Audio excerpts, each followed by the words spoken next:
हाँ, और सरदार जी 4 महीने हो गए हैं, आपकी बातें नहीं सुनी जा रही, क्या कारण है और क्यों नहीं सुनी जा रही हैं? ये बीजेपी की बेईमानी सामने आ रही है। 4 महीने होने के बाद भी बात ना सुनी जाए और इतने शहीद होने के बाद किसान बात ना सुनी जाए, तो इसका मतलब है कि बेईमानी है मन के अंदर। अगर वो ये समझते कि किसान भी हमारे ही हैं, हम किसानों के हम मतलब भाषण देना और कहना खाली कि भी किसान तो हमारे दिल में बसते हैं, और 300 शहीद होने के बाद भी एक शब्द ना बोलना उनके मुंह से और मतलब हल ना निकालना, तो इसका मतलब तो ये है कि भी बेईमान है और मन के अंदर बेईमानी है। मतलब जबान पे कुछ और है और अंदर कुछ और है, मुंह में राम राम और बगल में छुरी है, जिसे ऐसे कह सकते हो। तो इसलिए मतलब इनके मन में बेईमानी है। और ये 4 महीने क्या, ये 6 महीने, 8 महीने, साल, 2 साल, 4 साल भी हो जाएंगे तो तभी किसान तो हटने वाले हैं नहीं। बट इनकी बेईमानी हर एक कदम पे सामने आती रहेगी, जैसे जैसे सामने आई, जैसे जैसे शुरू से लेके आखिर तक आप हिस्ट्री उठा के देख लो आंदोलन की। कभी तो जब पंजाब से हमारे भाई चलते हैं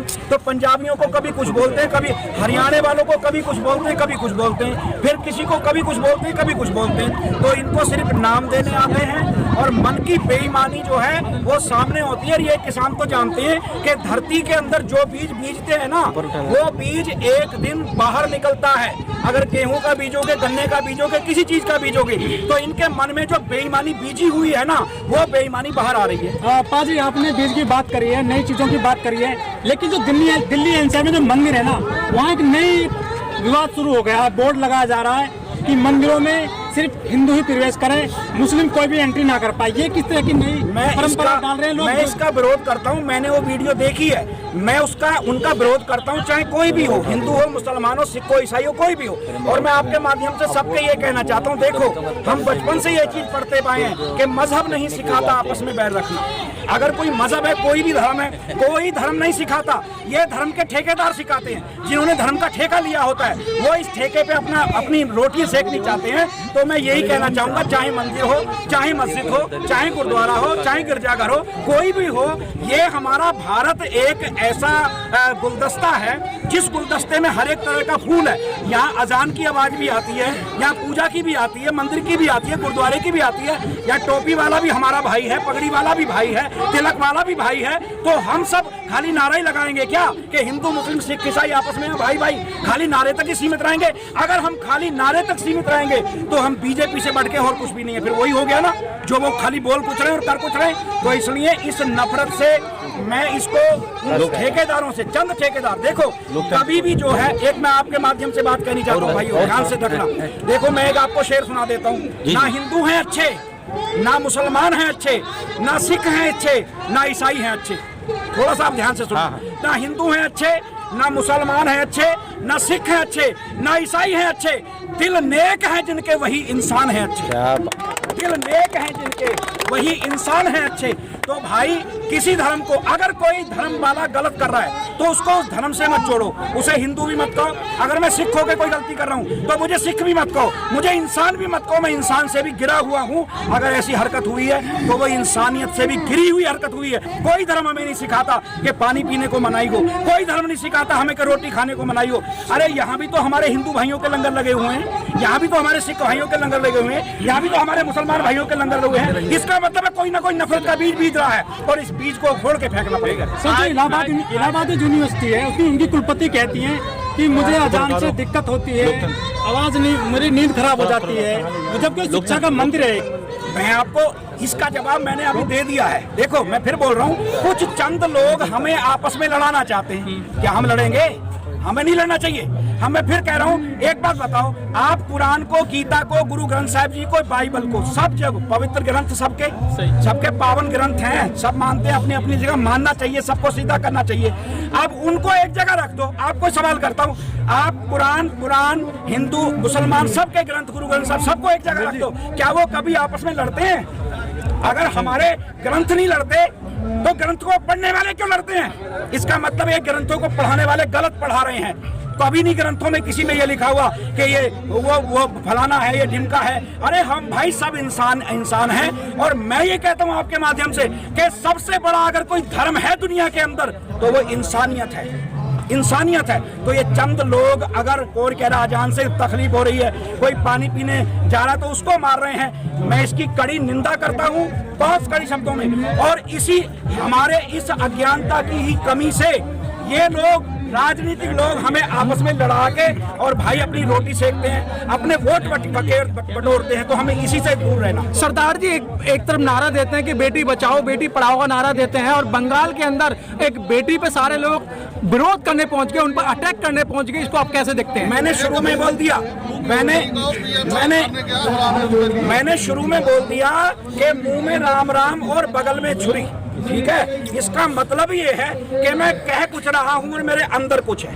मतलब बीजेपी वाले कह कुछ रहे हैं और अंदर कुछ है। आपने देखा कि भी उन्होंने खड़े होकर यहाँ तक भी बोल दिया भी किसानों को तो हमें बहुत दर्द है जी, किसान तो हमारे दिल में बसते हैं जी, किसान तो अगर एक आवाज दे तो हम वहाँ आ सकते हैं जी। तो इसका मतलब है ये खाली बातें करते हैं और इनकी बातों पे नहीं आना।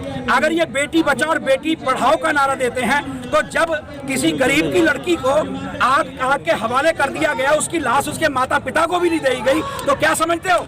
आपकी बच्ची हो और उस बच्ची की लाश जो है मतलब मिले ना, तो मतलब उसका जला दिया गया, तो इससे बड़ी शर्मसार घटना कोई हो सकती है? तो इसका मतलब है भाई साहब ये बोलते कुछ हैं करते कुछ हैं और इसीलिए ये देश को बर्बादी की कगार पे लेके जा रहे हैं। सर 12वें दौर की वार्ता हुई और उसमें कोई निष्कर्ष नहीं निकला। अब तो सरकार ने आपसे बात करनी भी बंद कर दी। हाँ बिल्कुल कर दे, कोई बात नहीं, सरकार हमसे बात करेगी, हम सरकार से नहीं करेंगे, ये भी बात रख लेना। और ये भी ध्यान रख लेना कि क्या किसान कम हो गए हैं। देखो भाई साहब यही बात है, आपके माध्यम से कहना चाह रहा हूँ सारों के। देखो जी, जो मीडिया है हमारा बहुत बड़ा एक ताकत है। मीडिया से बड़ी ताकत कोई भी नहीं है। आप यहाँ आवाज दोगे, ये आवाज पूरी दुनिया में चली जाएगी। अब बात तो यही है कि गोदी मीडिया इतना बिक चुका है कि खाली वही बात करता है जो उनको पैसे मिलते हैं, जिस चीज के जो बिक जाते हैं। तो मतलब जब वो बिकी हुई बात करते हैं तो कहीं ना कहीं ये आवाज दबाने की कोशिश होती है। लेकिन आप गांव में चले जाओ, आप घर घर में चले जाओ, मैं ये बोल रहा हूँ ये आंदोलन कम नहीं हुआ, ये हकीकत आपके माध्यम से कह रहा हूँ, ये आंदोलन जड़ों में बैठ चुका है। अगर माँ अपने बेटे को रोटी दे रही है ना घर पे, तो वो पूछ रही है कि बता बॉर्डर पे किसान आंदोलन में क्या हो रहा है। आज वो चीज हो रही है। देश का किसान परेशान है, नौजवान परेशान है, बेरोजगारी बहुत ज्यादा है, जीएसटी भी डाउन है, इतना सारा वोट बैंक है, ये सबसे बड़ा वोट बैंक है हमारे देश में। सरकार इससे डर क्यों नहीं रही है? उनको पता नहीं है कि तुम्हारा वोट बैंक छटक जाएगा हमसे। देखो ऐसा है, डर तो उनके अंदर है, कहीं ना कहीं डर बहुत है। मैं आपको बता देता हूँ, डर तो उनके अंदर बहुत है। अगर डर ना होता तो भाई साहब मोदी जी वहाँ चुनाव के लिए इतने बड़े प्रचार के लिए पूरी ताकत वहाँ ना झोंकते, पहली बात। दूसरी बात, कहीं ना कहीं ईएम के पे भी सवाल उठता है, बिल्कुल उठाते हैं, हर एक उठा रहे हैं। उनको कहीं ना कहीं ये मालूम है कि हम सेटिंग कर लेंगे। लेकिन एक बात बताऊं, जब धीरे धीरे इतने झूठ सामने आ जाएं तो ये एक दिन जनता है, जो जनता बनाना जानती है ना, जो जनता कुर्सी पे बैठाना जानती है, वो बता देता हूँ कुर्सी पे से उठाना भी जानती है, ये याद रख लेना। सर 4 महीना आपके आंदोलन को हो गया है, कुछ हासिल हुआ है अभी तक आपको? हाँ ये बात आपने बहुत बढ़िया की। और आप मेरे से नहीं, किसी से भी, यहाँ बच्चे से भी पूछोगे ना, इस आंदोलन ने हमें जो चीज दी है वो मैं भाइयों आपको बता रहा हूँ, हमें बहुत बड़ी चीज दी है कि यहाँ पे किसी का धर्म, किसी का मजहब, किसी की जात नहीं पूछी जा रही। हमें एकता बहुत बड़ी चीज दे दी है। यहाँ पहले जैसे बट रहे थे कि जी ये पाकिस्तान, ये मतलब पंजाब के, ये हरियाणा के, ये उत्तर प्रदेश के, बहुत बड़ी चीज इस आंदोलन ने दे दी है। भारतवर्ष को इस आंदोलन ने इतनी बड़ी चीज दे दी है कि हम इस चीज को भूल चुके हैं कि कौन जाट है, कौन कौन है, कौन कौन है, हम सब एक जगह बैठ चुके हैं। इससे बड़ी ताकत, एके से बड़ी ताकत कोई नहीं होती। तो इस आंदोलन ने एका दिया है। आप भी जानते होगे, यहाँ को निकलते होगे तो कोई भाई कहता है भाई साहब आ जाओ प्रसादा छक लो, भाई साहब लंगर छक लो, भाई साहब चाय पी लो। अरे यही तो धरती पे स्वर्ग है, इससे बड़ा स्वर्ग और क्या हो सकता है? यहाँ कोई नहीं पूछ रहा। तो ये आंदोलन ने बहुत बड़ी चीज दे दी है कि भाई साहब एकता जो दे दी है ना, और ये एकता ही देख लेना एक दिन इनकी कुर्सी के लिए मुसीबत का कारण बनेगी। मैं कारण किससे कह रहा हूँ, अगर आप किसी से भी पूछोगे ना यहाँ, तो ये एकता हमारी बहुत बड़ी बन चुकी है। बहुत अच्छी बात हुई है, इस आंदोलन ने हमें जिंदगी जीने का सलीका सिखा दिया है कि जिंदगी कैसे जीनी चाहिए। नफरत से नहीं जिंदगी जी जाती, बाहें खलार के अपनी छाती के लगा के हिंदू मुसलमान सिख ईसाई को ये वो जीवन जिया जाता है। तो ये आंदोलन ने हमें बहुत बड़ी एकजुटता दी। सर पीएम मोदी साहब हैं, जो यदि शिखर धवन की उंगली में चोट लगती है तो ट्वीट कर देते हैं, वो दुख व्यक्त करते हैं। लेकिन 250 किसानों की यहाँ शहादत हो गई है, 2 शब्द नहीं बोल पाए हैं वो।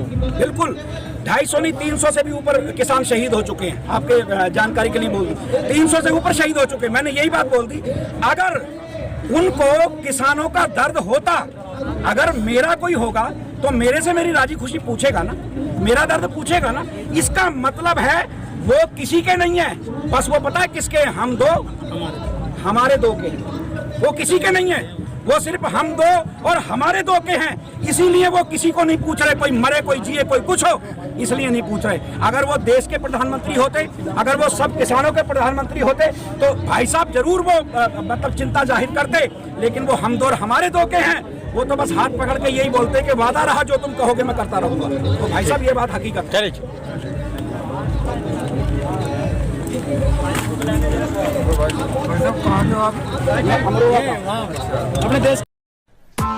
Press the bell icon on the YouTube app and never miss another update.